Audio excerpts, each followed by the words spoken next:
Bonjour à tous, c'est Tolo et bienvenue sur ce podcast où on parle de savoir ésotérique, occulte, religieux et de tous ces autres thèmes qui dépassent la pensée cartésienne et la science moderne et qui nous permettent d'approcher le monde d'une manière plus spirituelle et donc de comprendre le pourquoi en un mot et le pourquoi en deux mots, soit l'origine et le but de l'humanité. Alors, aujourd'hui, j'ai envie de revenir sur une question qui peut revenir suite à mes derniers podcasts concernant nos interactions avec les mondes supérieurs. Donc, j'en discute autour de moi de ces sujets-là et souvent, on me dit comment on peut évoluer si les mondes supérieurs ne nous aident pas ou ne sont pas tournés vers nous, comme je peux l'expliquer dans mes précédents podcasts. Donc, si tu n'as pas écouté ces précédents podcasts, je t'invite à les écouter, donc notamment sur cette critique du New Age, sur l'involution et l'évolution, et sur cette connexion avec les mondes justement invisibles. Donc, on peut évidemment avoir l'impression d'être livré à nous-mêmes suite aux informations que je vous ai partagées, parce que je disais finalement que les règnes angéliques et archangéliques qui donc évoluent sont tournés vers le haut et non tournés vers nous, mais en réalité, ils ne nous aident pas d'une part sur le plan qu'on pense et surtout, ils ne nous aident pas de la manière dont on le pense. Simplement intervenir sur le plan de la matière pour satisfaire les demandes de notre ego n'est absolument pas leur rôle. Et les êtres qui le font n'ont peut-être pas le même mouvement que nous et donc c'est peut-être assez risqué de collaborer, voire de pactiser avec eux au fond du fond. La question légitime qu'on pourrait se poser, c'est comment expliquer que certaines personnes, même hors New Age, entre guillemets, qui ne connaissent rien à toutes les hiérarchies invisibles du New Age, etc., comment expliquer que ces personnes-là voient leurs demandes, voient leurs prières parfois exaucées dans la matière, ce qui est absolument une réalité. Déjà, donc, c'est intéressant de se concentrer sur la manière dont les choses sont demandées dans les sociétés traditionnelles, dans les voies traditionnelles. Et quand je parle des voies traditionnelles, le plus simple, c'est que vous pensiez notamment aux religions, puisqu'elles font partie, entre guillemets, des voies traditionnelles. En fait, dans ces voies-là, ils utilisent toute la prière, qui est un outil extrêmement particulier. Parce que quand tu pries, tu n'exiges jamais. Ce n'est pas du tout la même énergie que celle que l'on peut retrouver dans le New Age, qui est ce désir ardent, brûlant, bouillant, ou même parfois cette gratitude différée que l'on va découvrir dans la loi de l'attraction. En fait, dans les voies traditionnelles, et notamment dans la prière, il y a une émission de demande et il y a une soumission à une volonté supérieure. D'ailleurs, beaucoup le savent à travers cette expression « Inch'Allah » que les musulmans utilisent, puisque ce qu'ils veulent dire derrière, c'est que si Dieu le veut bien. Et donc, c'est une énergie que l'on retrouve dans toutes, finalement, les religions, et c'est donc une façon très particulière de demander. La question, finalement, elle est assez légitime, parce qu'on pourrait se croire coupé des mondes supérieurs et donc du chemin spirituel, mais il faut juste commencer à penser différemment, parce que la manière dont l'homme moderne veut se sentir connecté au divin, c'est une manière qui est très mentale, d'une part, pour tout ce qui est compréhension et nourriture finalement du corps mental, donc complexité, principes, etc., etc. Et une autre manière de l'homme moderne, c'est de voir un impact dans la matière. Et donc, finalement, quoi de mieux que de voir la manifestation de sa volonté dans la matière? Et c'est d'ailleurs par cet angle d'attaque que le New Age séduit. Parce que je vous rappelle, les fondamentaux du New Age, c'est que l'homme a un potentiel illimité, il peut tout manifester, il peut être, faire et avoir ce qu'il veut, etc., etc. Donc, la première chose à faire, c'est qu'il faut penser différemment et se conditionner de cette approche un peu trop mentale et matérialiste. Et donc, pour ça, moi, ce que je vous invite à faire comme exercice, c'est observer finalement les voies traditionnelles qu'on a longtemps et qu'on regarde encore de très haut, et peut-être moi le premier à une certaine époque, parce que on les perçoit justement de notre point de vue très mental et matérialiste. Et donc, ces voies traditionnelles, au-delà même de la prière qui est une manière de demander très particulière, elles vont utiliser beaucoup d'autres pratiques, de rituels, de lecture de texte ou de chants. Et je vais juste m'arrêter un peu sur ça, c'est pourquoi elles utilisent toutes ces pratiques qui, pour l'homme moderne, finalement, ce ne sont que des sortes de superstitions qui ne créent rien, en fait, dans la réalité matérielle de ces personnes-là. Et en fait, la grande différence qu'il y a finalement entre ces voies traditionnelles et cette spiritualité un peu occidentalisée, c'est qu'ils font des pratiques qui sont justement sans intention de changer quelque chose dans la matière. Ce n'est pas du tout dans une intention d'avoir plus d'argent ou de résoudre des problèmes, etc. Ils font ces rituels, ces lectures de textes, ces chants dans une intention de se tourner vers les plans plus spirituels. Et c'est ça la grande différence, c'est que dans le New Age, l'intention première, finalement, c'est les plans matériels, les plans relationnels, les plans de l'ego, entre guillemets, et régler les problématiques de l'ego. Et donc, quand ces voies spirituelles font certaines pratiques désintéressées des plans matériels, elles laissent la place pour des transformations qui ne seront pas justement dans la matière, mais qui seront sur tous les autres plans. Et peut-être pas visibles, et donc pas séduisantes pour certains, notamment pour l'homme moderne, mais ces pratiques régulières tournées vers les mondes supérieurs, je réalise moi-même après coup qu'elles viennent changer notre état vibratoire. Et c'est subtil, et c'est inconscient, mais ces pratiques, ces rituels et toutes ces choses qui sont pratiquées dans les voies traditionnelles sont là pour ça. Et je ne dis pas que tous les pratiquants le font bien, je dis que énergétiquement, c'est la raison pour laquelle toutes les voies traditionnelles possèdent des pratiques, des rituels, des textes, des chants, etc. Parce que c'est presque de la mécanique énergétique. Et donc, je comprends qu'à un certain niveau, ça peut ne pas plaire aux New Agers qui veulent, eux, voir des choses de leurs yeux, voir leur vie changer et peut-être se sentent oppressés à l'idée de perdre le contrôle en faisant des choses qui n'ont pas de sens direct ou de résultats concrets dans leur quotidien. Mais en réalité, ce sont des pratiques qui changent l'état vibratoire. Ensuite, c'est vrai qu'on peut se poser cette question d'être guidé justement par les plans supérieurs. Parce que si on n'est pas guidé du tout, comment les hommes ont pu évoluer jusque-là? Comment ils ont pu commencer leur chemin? Tout le monde a besoin d'un guide et les guides, quelque part, ont besoin de guides. Et c'est vrai, la métaphore la plus simple, c'est se dire qu'un enfant qui n'est pas mature, qui n'est pas conscient, bien sûr qu'il a besoin d'un maître ou d'un guide pour être enseigné, pour apprendre, ne pas faire les erreurs, se relever, etc., avant de trouver son propre chemin. Et finalement, il a besoin de la transmission de ses anciens.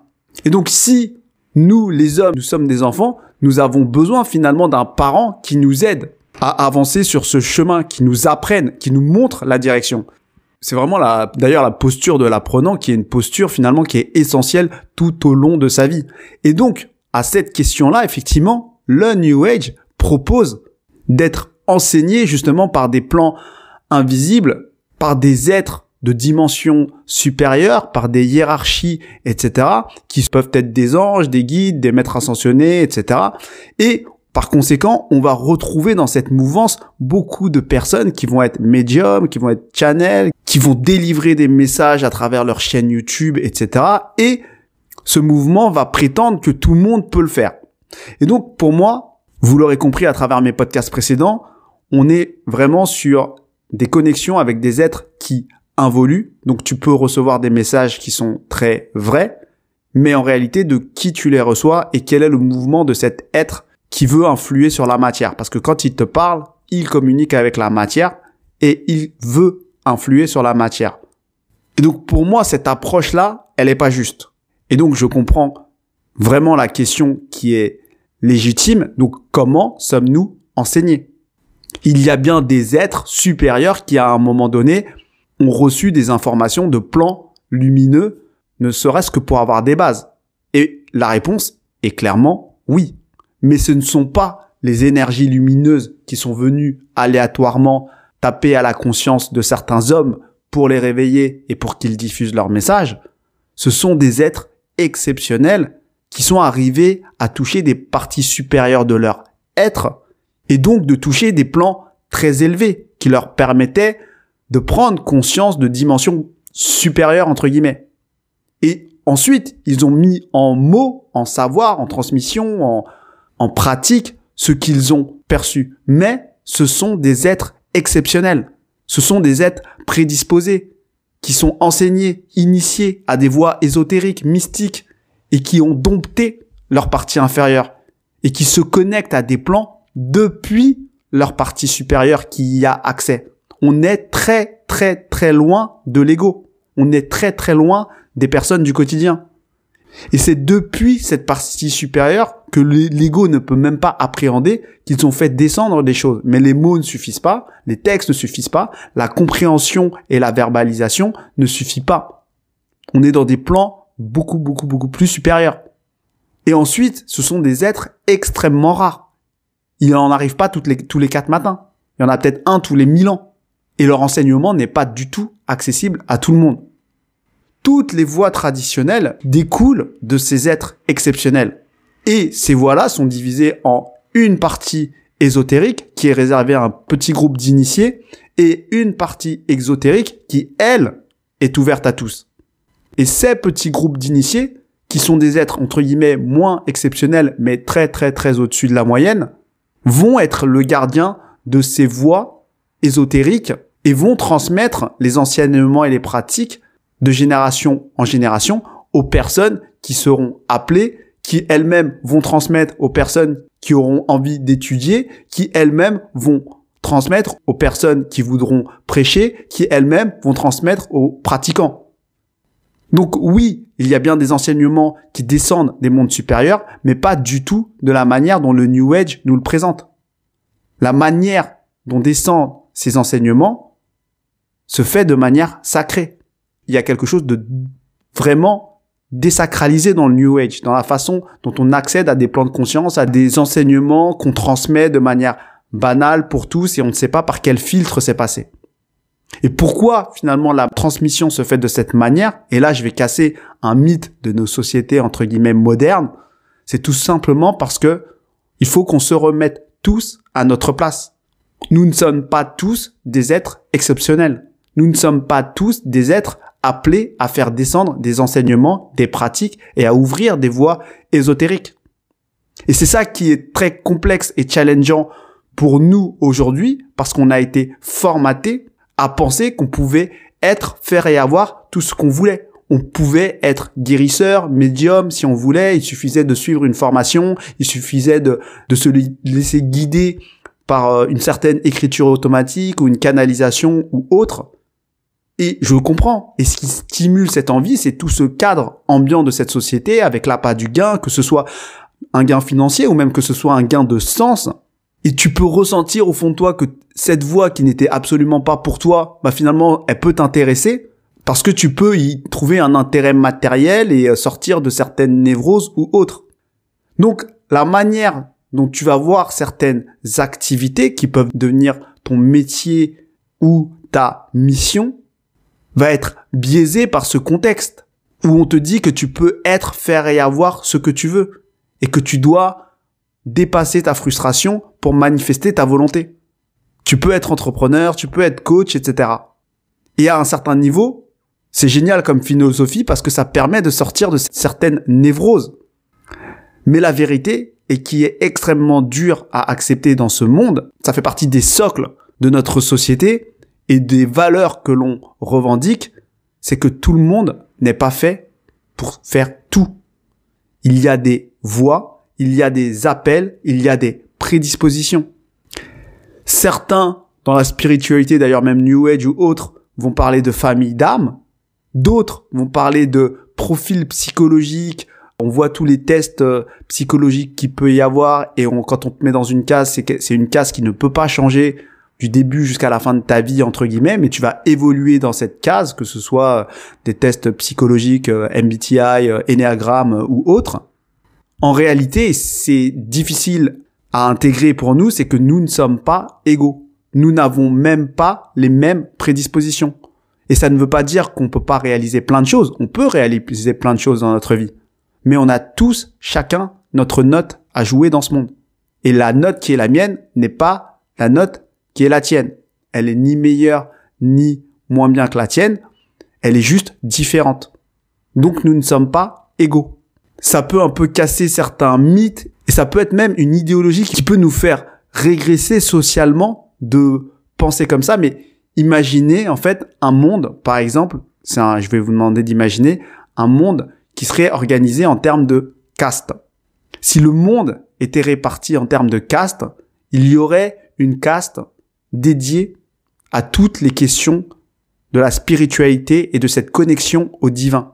Et ces hommes-là seront dédiés à ça. Ça veut dire qu'ils pratiqueront, ils dédieront leur vie pour ça, pour comprendre les mystères et, quelque part, faire les intercesseurs entre les volontés divines et les hommes. Parce que tout le monde ne peut pas le faire, entre guillemets. Et donc, ils vont apprendre, pratiquer, étudier et surtout faire en sorte que la société soit organisée et alignée avec ses volontés divines. Donc, ce serait une caste qui ne devrait pas être perturbée par certaines problématiques matérielles, humaines, etc. pour ne pas être corrompue.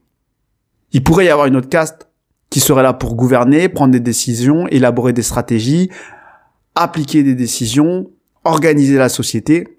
Et encore une fois, c'est potentiellement des personnes qui seraient loin de problématiques matérielles pour ne pas être corrompues. Une autre caste qui serait là pour produire, pour créer, pour cultiver, enfin tout ce qui est dans la production nécessaire à la société. Et finalement, plein de castes comme ça et qu'on aurait finalement au fond de nous un appel, une prédisposition. Et c'est dur de dire ça parce que c'est comme si ça nous enlevait notre libre arbitre. Mais en réalité, c'est comme ça qu'est organisée la hiérarchie céleste. Tous les anges et les archanges ont leur fonction. C'est comme ça qu'est organisée la nature. C'est comme ça qu'est organisé le système solaire. Et en réalité, ce qui est en haut est comme ce qui est en bas. Chaque être a sa fonction pour que tout soit en équilibre. Et donc, ce n'est pas parce que vous appartenez à une caste qui est dédiée à la gouvernance que vous êtes tous des clones dans cette caste. Pas du tout. C'est simplement que votre rôle, votre appel, votre couleur énergétique correspond à cette vibration. Et après, vous allez l'exprimer de la manière dont vous voulez. Je vous donne cet exemple parce que finalement, c'est des exemples qu'on en a trouvés dans des sociétés plus traditionnelles avant, qui n'est plus du tout d'actualité aujourd'hui, mais pour des raisons idéologiques. Et c'est pour ça que je rentre beaucoup dans cette notion d'involution. Dans cette notion d'involution, il y a cette volonté de descendre pour s'éloigner de la volonté divine, des plans supérieurs et de cette soumission à cette hiérarchie. L'involution veut la liberté, le libre arbitre et l'expérience dans le chaos.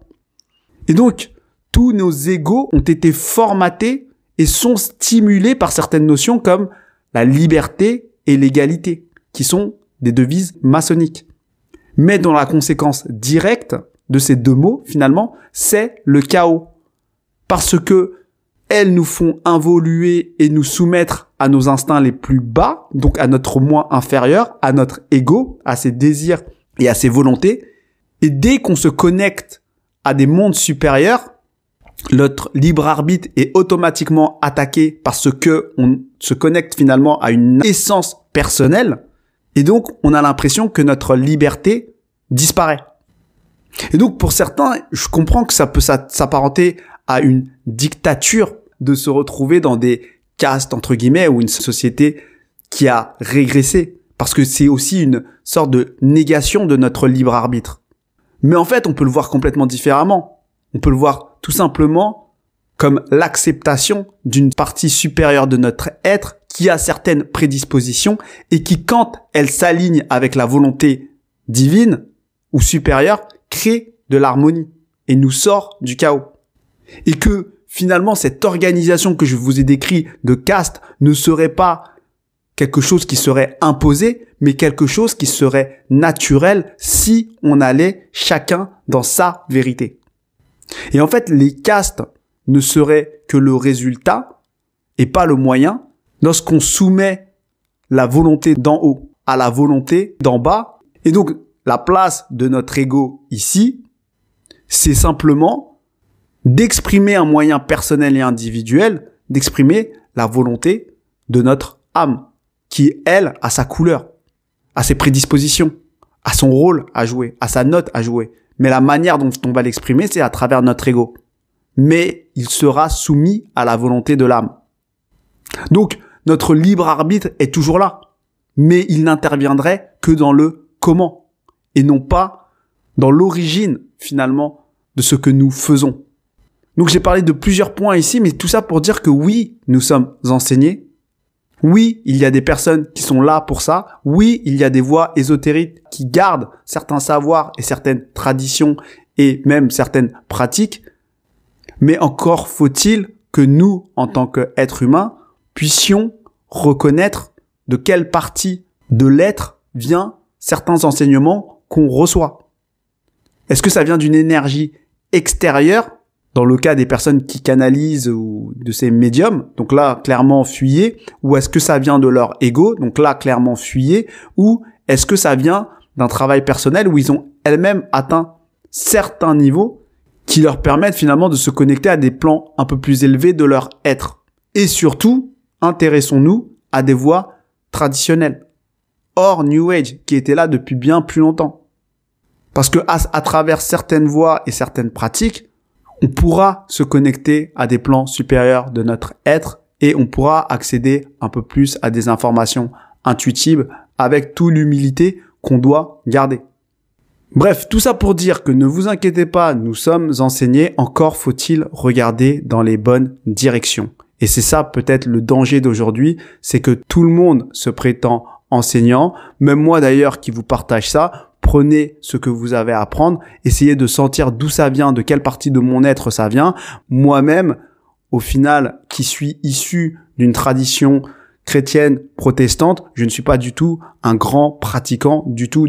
Mais c'est avec le recul que je comprends la puissance de certaines pratiques, de certaines voies traditionnelles auxquelles, finalement, avec le temps, je me reconnecte de plus en plus. Donc, ce n'est pas du tout des jugements que je fais à travers ici, c'est vraiment un constat énergétique assez neutre. Et finalement, j'ai parlé de l'islam comme je parle du christianisme. Je pense que ces voies, comme d'autres voies d'ailleurs traditionnelles, c'est des voies qui peuvent nous permettre de nous tourner vers des mondes supérieurs en s'éloignant de certaines erreurs que peut nous proposer, entre guillemets, le New Age. Voilà ce que j'avais envie de vous partager aujourd'hui. N'hésitez pas à me partager en commentaire si vous avez des questions ou des observations. Si cet audio vous a plu, n'hésitez pas à le partager à des personnes qui pourraient être intéressées et à vous abonner aussi. Je vous souhaite à tous une bonne journée et à bientôt.